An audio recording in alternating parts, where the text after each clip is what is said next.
家好，欢迎回到我们的频道，我是咖啡豆儿。今天我们想聊聊失业会不会对申请澳洲 PR 产生影响。许多人在拿到澳洲 PR 以前，最担心的是签证能不能批下来。真正拿到 PR 以后，又会出现另一个担心，万一失业了怎么办？没有雇主以后，永久居民身份会不会受到影响？移民局会不会觉得自己没有能力在澳洲生活，甚至取消 PR 呢？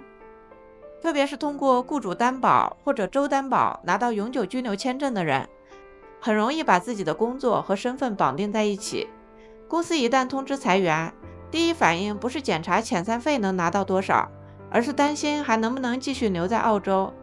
先说最重要的结论，一个人如果已经获得澳洲永久居民身份，不会因为失业而自动失去 PR。澳洲永久居民可以无限期留在澳洲，也可以自由工作和学习。永久居民并不需要始终保持某一份工作，也不需要达到任何条件就能合法永远住在澳洲。一个人可能是通过某家公司担保拿到 PR， 但在签证已经正式获批以后，无论是不是被裁员或者公司倒闭，都不会让 PR 在第二天失效。重点是已经正式拿到永久居留签证，也就是下签了，而不是已经申请但是还没有下签。某些类别的永久居留签证需要先获得邀请才能提交申请，比如曾经的 GTI 拿到邀请基本上等同于获得了这个签证，但直到正式下签之前，在规则层面上还不算是正式获批。有的人说自己快拿到 PR 了，实际可能还在等待雇主提名或者签证审批，仍然持有临时工作签证。雇主担保签证与工作和雇主存在直接联系，失业以后需要在规定期限内寻找新雇主，转换签证或者离开澳洲。还有的人虽然已经递交了永久签证申请，却仍然只是申请人。如果发生公司倒闭、职位消失或者提名被撤回，都可能影响到尚未完成的申请。现在澳洲技术移民类的永久居民签证申请，处理时间是平均11个月左右。雇主担保类的永久居民签证最大的风险也在这里，一旦这期间发生任何变故，都可能导致申请失败，6000多澳元的申请费也不会退还。如果 PR 已经下签，失业往往不是移民问题，而是如何应对澳洲生活成本的问题。但是这也不代表 PR 无论做什么都不会失去身份。PR 仍然是一张签证，有许多因素都会对它造成影响，比如申请时提供了虚假材料，之前有过类似的情况，当事人在10几年后被找了出来，取消 PR， 驱逐出了澳洲。又比如在澳洲犯事了，这些都可能成为 PR 被取消的原因。对了，还有一种情况是有人担心申请福利会不会影响将来入籍。一般来说，合法申请符合资格的补贴，并不会因为领过福利就自动导致入籍失败。入籍条件主要是满足永久居民的居住时间、品格要求和其他法定条件。失业期间获得合法补贴与隐瞒收入、提供虚假资料或者骗取福利这些事儿，是两种完全不同性质的事情。真正可能带来问题的不是申请补贴，而是已经重新工作却继续隐瞒收入，或者申报了虚假的家庭资产和居住信息。那么一个 PR 失业以后到底能获得哪些帮助呢？最主要的一项就是求职者津贴，但拿这个补贴是要完成相应义务的，需要申请人证明自己有在努力找工作。根据2026年3月20日起的标准，单身人士能拿到的最高金额是每2周 808.7 澳元，有伴侣的人最高是每2周 740.3 澳元，单身但是有孩子，金额会高一些。看到这里，有的朋友可能会觉得自己以前每2周工资3-4千澳元，失业后只能拿800多澳元，差距实在有点大。这是因为求职者津贴的目的主要是维持最低程度的生活，而不是按照原工资比例发放的失业保险。它可以帮忙支付一部分食品和交通费用，却不可能承担失业前的全部生活方式。更重要的是，拿到 PR 也不是失业后就能马上领取求职者津贴。从 PR 下签开始算，一般需要居住满4年后才能申请求职者津贴，而且不一定能成功。比如一个人刚刚拿到 PR 2个月，公司突然倒闭了，他虽然已经是永久居民，但仍然处于求职者津贴的4年新居民等待期里，拿不到这笔补贴。基本上只有难民签证和部分符合特殊豁免条件的人不需要等待。即使已经完成新居民等待期，也要面对其他等待时间。首先是普通等待期，可能需要等待1周才开始收到补贴进账。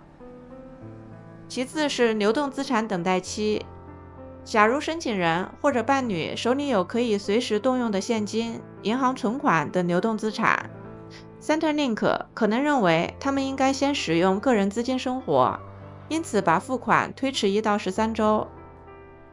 单身的申请人流动资产达到5500澳元就会产生等待期，达到11500澳元或以上可能需要等待13周。有伴侣或者有受抚养人的申请人，流动资产起点是11000澳元，如果达到23000澳元或以上，也可能需要等待13周。如果失业时收到遣散费、未休年假结算或者其他离职款项，还可能会涉及收入维持等待期。另外，求职者津贴还需要通过收入和资产测试。有自住房的单身人士资产超过33.3万澳元，补贴就会取消；没有自住房的话，门槛会提高到60万澳元。自住房通常不计入普通资产测试，但银行存款、股票、投资房和伴侣资产可能被计算进去。许多人最容易弄错的一点是 Centrelink 扣税的时候按单人计算。一个家庭里一方工作一方失业，工作的那一方也不会有任何税务优惠。领福利的时候就要按家庭计算，一方工作一方失业就很难领到任何福利。如果没有自住房，并且能够申请到求职者津贴，那么还有可能获得租金补助。租金补助不是独立申请的，它一般跟随某些符合条件的 Centrelink 补贴一起发放。根据2026年6月的标准，整租的单身人士最高每2周可获得219.4澳元，合租的单身人士最高是146.27澳元，夫妻合计最高是206.8澳元。申请人需要支付超过最低标准的租金，租金补助会按照超过的部分来逐渐增加，一直达到最高金额为止。假设一个每周租金600澳元的单身人士拿着全额的求职者津贴和租金补助，每2周大约是1028澳元左右。除了 Centrelink， 失业时还要检查雇主是否已经支付所有应得的钱。员工的最后一笔工资通常应该包括工资和累积的年假，还可能包括遣散费和其他结算。许多行业要求雇主在最后工作日后的7天内完成最终支付。失业以后还可以通过 Workforce Australia 获得求职支持。领取求职者津贴的人通常需要履行相应的求职义务，比如完成求职计划、申报收入、参加预约或者寻找适合的工作。如果缺席，可能会被取消补贴。如果是因为短期疾病或者受伤，暂时不能工作，也可能通过获得求职者津贴，但一般需要提供医疗证明，并且接受福利机构对工作能力的评估。如果有孩子，还可以重新估算下家庭相关的各种补贴。因为失业会让家庭年度收入下降，原本由于收入比较高而拿不到的福利，可能会获得领取资格。一些社区慈善机构也会提供免费食品、财务咨询和临时困难援助。这些帮助不一定要求申请人正在领取求职者津贴，每个机构的条件不同。还有一个容易被忽略的存在是退休金账户里的保险。许多澳洲退休金基金默认提供收入保障保险、永久伤残保险和死亡保险，不过普通的失业一般不符合收入保障理赔，因为这类保险常常针对疾病或者受伤导致无法工作，而不是公司裁员。如果遇到了裁员，也不用太过惊慌。澳洲人一生平均要换 N 多份工作，不裁员也会自动跳槽。首先要检查下签证状态，其次是确认离职的性质和工资到账，保存裁员通知和工资单等记录，然后计算家庭现金流，进行财务状态检查。该申请补贴就尽快申请，最后看看还有没有其他政府福利可以帮忙度过这段时间。大家拿到 PR 以后，最担心的是身份本身，还是失业后的房贷和现金流呢？你身边有没有人以为 PR 失业会被取消，或者以为求职者津贴能够代替原来的工资去生活呢？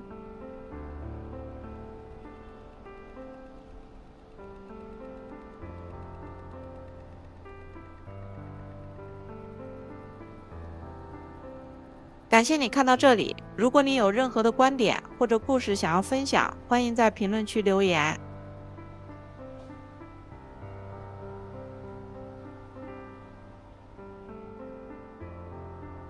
如果你还没有订阅我们，记得点赞订阅，并且打开小铃铛哦。